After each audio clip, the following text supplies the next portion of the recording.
On March 12, 2025, a video surfaced online showing that students at Zhongfu Primary School in Danning Town, Guangxi, were required to undergo bag checks before entering school. The video shows students lining up at the school gate, while staff members use detectors to inspect each student's backpack. The students wait their turn and can only enter the school after the check. This sparked criticism online, with some people questioning whether searching students' bags in public disrespects them. Parents angrily responded, saying it violated students' privacy and dignity. According to local media, a school staff member explained that the bag checks were implemented for student safety. For the sake of school security management, there's no problem. Things like knives, phones, and junk food are not allowed on campus. This is not about disrespecting students. We must be responsible for their safety. A staff member from the Hezhou Babu District Education Bureau added that the school strictly prohibits students from bringing dangerous items like knives to ensure the safety of everyone on campus. Some online commenters questioned, what authority does the school have to search students' bags? Regardless of your intentions, is this legal? In another video filmed at a primary school in mainland China, students are shown placing their backpacks through security machines for inspection. Some netizens believe the purpose is to check for food, as the school doesn't allow students to bring anything edible. They said, the school sells everything, and you must buy it from there. A complaint made to the Education Bureau revealed that the school even banned fruit and milk, with the principal claiming it was for student health and food safety. Others criticized the situation, pointing out how it seemed to benefit the school's business by forcing students to buy food on campus. In one video, a homeroom teacher shared how she uses a detection wand to check students for items. She said, "Heaven knows I can't take it anymore," listing her work week. On Tuesday, she carried out bag checks and dealt with students who had hidden prohibited items. She worked until after 10 p.m. On Wednesday, a parent informed her that a child had hidden a phone, so she conducted another round of checks. The school even searched toilets and outdoor areas for phones. Many schools in China are now conducting such bag checks. In recent years, Chinese schools have faced numerous food safety issues. For example, in October last year, an incident involving rotten meat occurred at a school in Yunnan province. A parent filmed and complained about the smell of the raw meat in the school cafeteria. Authorities later explained that improper transportation and storage had caused the meat to spoil. Only low-ranking officials and the related businesses were held accountable for the incident. On February 19, 2024, a parent in Wuli Dianzi town arrived at their student's school to drop off some food. As the parent passed by the kitchen, they saw cafeteria staff dumping leftover food into a dog food bin, preparing to take it home to feed their dogs. In September 2024, a bizarre incident occurred at a school in Dezhou, Shandong Province. According to a video circulating online, students at Longza Experimental School in Hezhou City were lined up at the school gate, waiting to be allowed in. The reason for the delay was that staff were checking the students' backpacks. Students could only enter after it was confirmed they weren't carrying milk. The school's actions drew criticism from parents. When one parent asked why students weren't allowed to bring their own milk, a staff member said, "Because the weather has gotten colder." When another parent questioned why the milk provided by the school was allowed, the staff member replied, "Because the school milk is heated." Why can't we bring milk? Why can't the school milk be drunk? The school milk is heated. Do you know that? Everyone is checked, and the school milk is heated. But how can you heat the milk you bring yourself? The principal explained that with the colder weather, students should drink fewer cold beverages. However, parents disagreed, saying that the weather wasn't cold enough for such restrictions. When parents pressed further, school staff refused to provide more explanation. Some parents mentioned that the school had previously asked them to order milk for their children, but some parents opted to send milk from home. Some speculated that the school's actions were an attempt to force parents to buy the school's milk. While some parents didn't mind the school selling milk, they opposed the practice of forced consumption.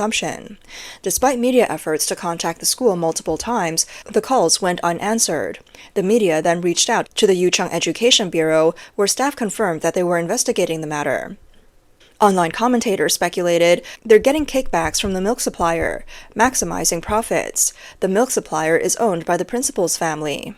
In recent years, the rent for school canteens in China has been excessively high. On September 10, 2023, media reported that Hezhou 5th Senior High School in Guangxi set a budget of 2.2 million yuan to bid for the rights to operate its canteen for the 2023-2024 school year. The winning bid came in at 2.2 million yuan from a food wholesale company in Zhongshan County. Analysis suggested that with a contract period of 365 days, the operator would need to make a daily profit of 6,137 yuan just to cover the rent. Given daily operating hours of 12 hours, the operator could expect a daily wage of 300 yuan, plus utility costs, especially heating and air conditioning, which would require another 3 yuan daily. Therefore, the operator would need to make a daily profit of 6,440 yuan. With a 20% profit margin, the required daily revenue would be 32,200 yuan. Excluding summer and winter breaks, national holidays, and weekends, students in China attend school for about 250 days each year.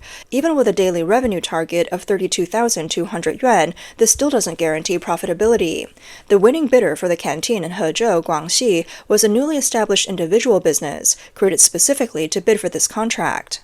In August 2023, the canteen at Huaji Middle School in Chaoqing, Guangdong Province, was leased for 9.4 million yuan for 5 years. In September 2023, the canteen lease at 5th Middle School in Nanning, Guangxi, was listed at 900,000 yuan per year, but the final bid came to 2 million yuan annually. In February 2024, the lease for a campus supermarket at Jinzhai Technical School in Anhui was awarded for 3.3 million yuan per year, totaling 9.9 million yuan for 3 years. These reports have sparked widespread attention. The Chinese government has claimed to address this issue, but many schools have adopted other methods. For instance, Zhongfu Central Primary School in Zhenyang County, Henan Province, issued a notice encouraging parents to purchase yogurt for their children.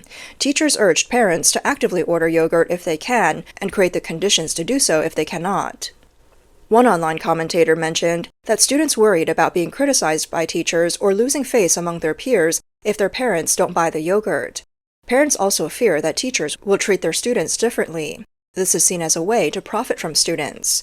On February 16, 2023, a video surfaced on social media showing that Zhangjiang Agricultural Experimental Middle School banned students from bringing snacks like bread and instant noodles to school. However, the school cafeteria sold bread that was of poor quality and priced higher than usual. An official from the school's office responded to the media, saying that the school was aware of the issue. The policy was designed to promote student health by reducing the consumption of junk food and unhealthy snacks, which had been a concern raised by parents the previous semester. On February 18, 2025, the school issued an apology and clarification regarding the ban on bread.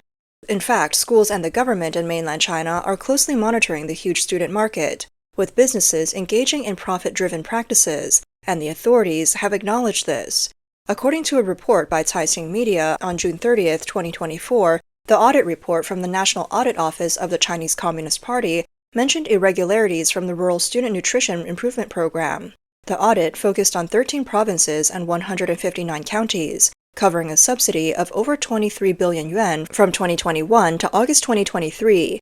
Of this, 1.95 billion yuan were misappropriated by 66 counties to pay off government debt, and 270 million yuan was diverted through practices like lowering food standards or falsifying procurement. Some local education departments colluded with suppliers, extracting funds through bonuses, donations, or other means to provide benefits. Furthermore, some suppliers violated regulations, cutting corners and providing subpar meals. The procurement process for meal services often involved direct designation and rent-seeking behaviors. Such violations of fund management and the misappropriation of student nutrition funds are not uncommon. A 2017 report revealed that funds meant for meals and school expenses were often diverted by school authorities, especially in remote and impoverished areas. Mainland Chinese netizens have expressed their dissatisfaction on Weibo, commenting, "And the government is still encouraging people to have children? There's no bottom line anymore. So what if we find out? Has anything changed over the years? It's still bullying rural kids." The Chinese Communist Party not only views Chinese children as a commercial market, but also extended political campaigns originally aimed at adults to primary schools and even kindergartens. CCP leader Xi Jinping has repeatedly stated that political education and indoctrination should begin with children. In December last year, the government announced the launch of a communist successor book series, reportedly designated specifically for children. The aim is to implement Xi Jinping's directives. The series is said to explain, in child-friendly language, how to be a good communist successor and other related topics. Political commentator Li Lingyi stated that communism is an ideology that has long been discredited. However, the CCP continues to repackage it with irrelevant content, forcing people to learn it. The real purpose is to cultivate a sense of submission to the leader from a young age, essentially fostering servitude. In Chinese middle school textbooks, references to Xi Jinping are becoming increasingly frequent, which, according to reports by Voice of America, has sparked frustration and questioning among parents. In 2019, the CCP extended its so-called anti-crime campaign to educational settings.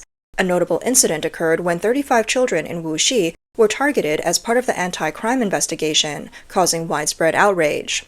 A form from Wuxi Xinguang Kindergarten showed that, according to the school's so-called anti-crime plan, the school had conducted an investigation into 35 children in a class.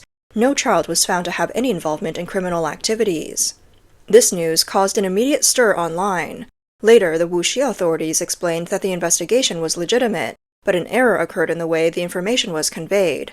The investigation was actually intended to prevent school bullying. Some online users criticized the idea of targeting young children in an anti-crime campaign as absurd, though they noted that the logic mirrors many of the CCP's political movements. In recent years, the CCP's persecution of religion has escalated. It has not only shut down churches and burned Bibles, but is now requiring schools to hold collective no entry to religious places signing campaigns and even organizing student protests against religion. The religious freedom magazine Bitter Winter, which has long followed human rights issues in China, reported that the CCP has been increasing its anti-religion efforts in schools. On April 4, 2019, a school in Shuixi District, Zhongfu City, Henan Province, held a banner promoting the official anti-crime campaign. The school organized a no entry to religious places signing campaign for all teachers and students. Some students helplessly stated, "We don't even know what religion is. The principal just said we couldn't leave unless we signed. The teachers signed first, then we signed, and the teachers watched over us as we signed, with someone even taking photos. We had no choice but to sign." In this harsh political environment, some school teachers have displayed extreme behavior. On September 23, 2024, the principal of Zhongfu Primary School in Liangjiang, Guangdong Province, strangled a student for forgetting to wear a red scarf during a flag-raising ceremony. The principal continued to physically assault the student after the class teacher intervened.